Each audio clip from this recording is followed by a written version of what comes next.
एक मिनट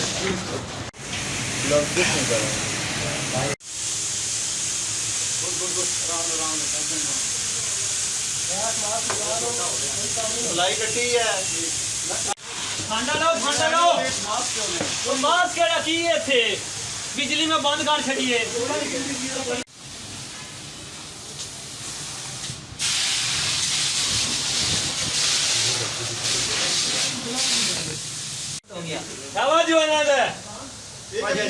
ज्यादा काम होया दस्या मास्क ले आवा पर एक पर इम्तियाज पर खिड़कियां खोलो परले पासे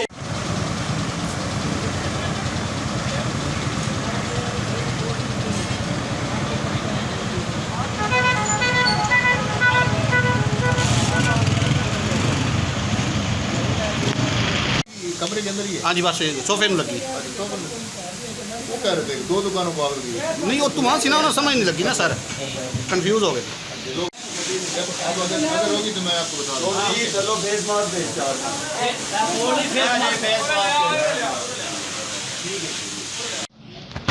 तारिक साहब बचत हो गई है। एक ही कमरे में जहाँ में मेरे हाल में वो बुजुर्ग सोते थे, वो जो जितने भी बिस्तर वगैरह और वो फर्नीचर था वो जला है। ठीक है, व्हाट्सअप चल रहा है आपका?